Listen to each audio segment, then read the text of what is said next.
So, what has happened to the church, to the body of Christ? I'll tell you what's happening, and I'm part of it too.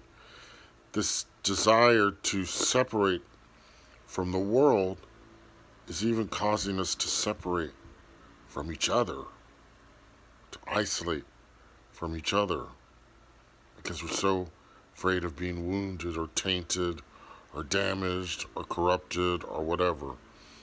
And that's a mistake. If we are truly the body of Christ, then we work as a body.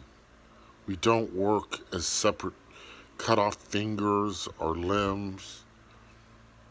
In fact, separated from the head, Jesus Christ Himself, we work united. A hand with 5 fingers works a lot better than a hand with 1 finger or a thumb.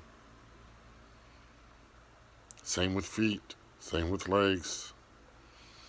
We're not striving for unity. We're separating. We're cowering too. We're becoming afraid because the world is so terrible. But look at the early Christians. They were facing persecution. They knew that if they got caught, they would end up being lynched for lions. Not a nice way to live, not an easy way to live. They had to use codes, signals. A Christian would go by and draw half a fish in the sand, and another Christian would draw another half so that they would know that they were nearby, or that there was going to be worship, bringing together for worship. And it was a perilous, treacherous time, no different from what we're going into. But the thing is, they still met together. They still joined together in worship and praise, in homes, in caves, in catacombs, wherever they could. That was the early church. There's a lot more to it than that, but I'm not going to go into it. The kind of worship that they did right now. I'm not going to go into all that right now, but we have forgotten what it means to be the body of Christ.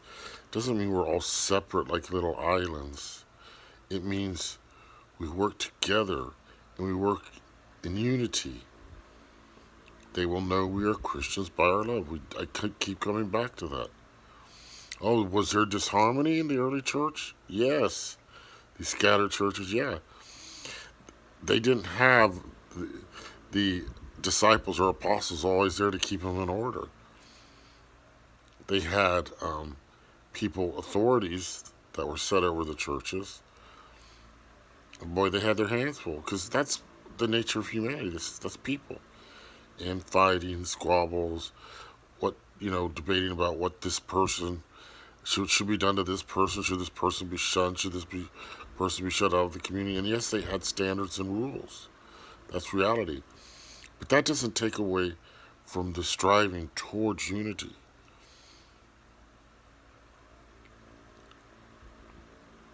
We are part of the same body of Christ, are we not? And as we get towards the point where there won't be any communication, it occurred to me very deeply this morning, okay, what kind of communication did they have in the time of the early church? Footmen, messengers, running, going across oceans, carrying messages. And Paul occasionally visiting one church or another church. No, that's sad. We're pathetic. We lose power. They didn't have power. They had torches to light their way. They didn't even have the old, what was that, the SOS thing, way to communicate. They didn't even have tin cans joined by a cord. Do you see what I'm saying, how lame that is? But they knew each other. They knew each other right away. That's how we need to be as Christians. Shining forth. Living our lives as Christians should live them, loving one another, supporting one another, encouraging one another. That's what it's all about.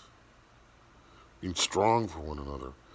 If one person in the community is handicapped, even like myself, he has other skills he can use. They worked. They all worked. They all did their share. Or they were shunned. They were thrown out.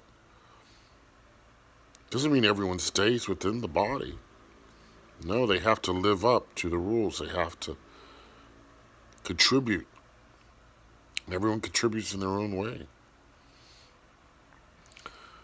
But I'm not quite sure yet how to do this work. But I think as the hours go so quickly, the days pass so quickly, there needs to be a movement. There needs to be a movement of bringing Christians together, refuges, um, even homes. Maybe if it doesn't have to be a large refuge. If you have a home with an extra bedroom or basement or something that you can bring trustworthy Christians into it, maybe that's the way to go. Uniting, uniting, uniting. And there will come a day where you may not be able to communicate by phone or any other way, but you'll have a network. There should be a network between these Christian cells. They talk about the Chinese cells in this country. Why not have Christian cells? Ready to stand up for each other, to protect each other. That's why we're lacking it. I wonder how many of us will survive because we don't have that. How many more would survive if we did have this network? I'm looking at my own situation. I'm thinking, can I house people? Can I, even a few? In a 700 square foot apartment? I think I can. And if I come with that, I'm going to advertise. But you got to be real. This is where discernment and prayer has to come into it, because you can't just let anyone through the door, like I've just talked about. But Christians, a fellow Christian in need or in trouble, willing to help, something we should pray about, think about, because that's going to make us stronger. Because the body's much stronger. I know with my legs. My legs will work. If I had my legs working properly, I'd be much stronger, could do much more. So it is with the body of the church. Exactly the same. Pray about it. Think about it. But let's not separate anymore. As Christians, let us draw together as Christians. Not done with the pettiness and infighting, squabbling. If you have a problem with your brother, work it out. Go to him or her. Go to them. Don't just withdraw. Work it out. Some people just, I've tried to make peace with one man. I've talked about this over and over. Can't do it. That's not how it's supposed to be. Make peace. Live in harmony. Stay unified or get unity. That's what it's all about. That's what the church is. Not just individuals. Christ never intended that.